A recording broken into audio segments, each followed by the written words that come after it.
امام محمد باقر کو جو لقب ملا ہے رسول خدا کی طرف سے وہ ملا ہے الباقر، یعنی الباقر کا مطلب کہ ای شقہ شقن، یعنی جب آپ کسی چیز کو شق کر کے چیر کے اس کے اندرونی حصے کو باہر کریں کہ جو چھپا ہوا حصہ ہے وہ سامنے آ جائے تو اس کام کو کہتے ہیں بقر، اور باقر اس کام کو انجام دینے والا۔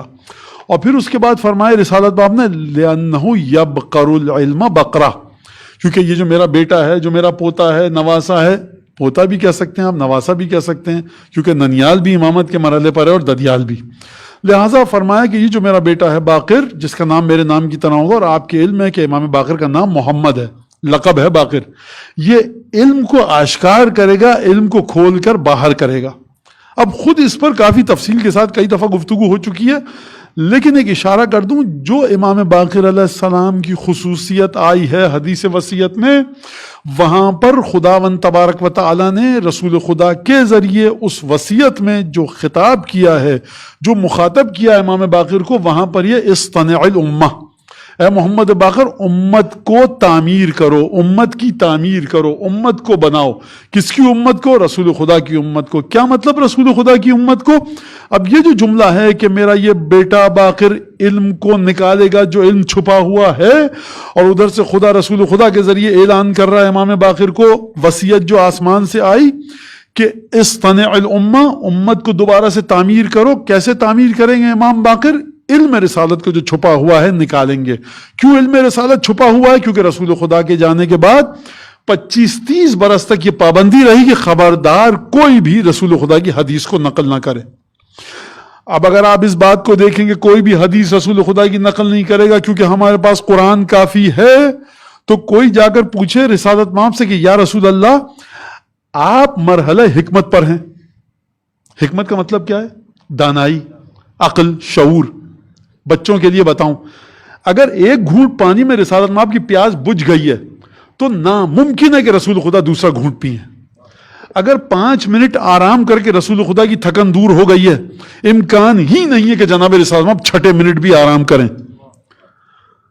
اگر کسی کو ایک خاص انداز سے مخاطب کرنا ہے تو نہ رسول خدا کی آواز بلند ہوگی نہ دھیمی ہوگی۔ حکمت کا مطلب یہ ہے کہ جو چیز ضرورت کے مطابق ہے وہی رسول خدا اس کام کو انجام دیتے ہیں۔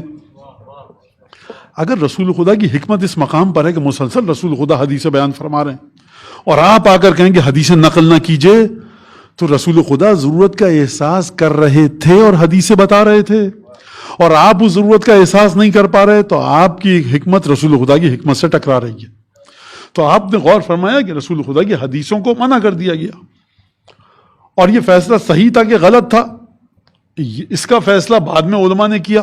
کیا امام الحنابلہ احمد ابن حنبل نے حدیثیں نقل نہیں کی؟ کیا امام الشوافع محمد ابن ادریس شافعی نے حدیثیں نقل نہیں کی؟ کیا امام الاحناف جناب ابو حنیفہ نے حدیثیں نقل نہیں کی؟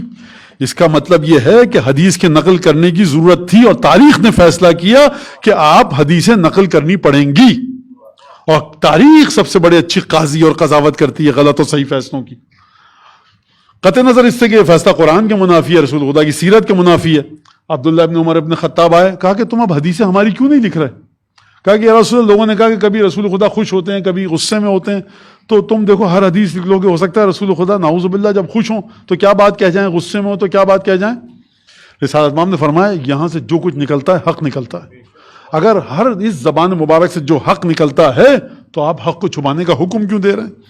اب جب حدیثیں چھپی رہ گئیں، اس کے بعد امام حسین امام حسن کا زمانہ آیا، 250 حدیثیں امام حسین سے نقلیں پوری، 10 سال امام رہے، 250 حدیثیں۔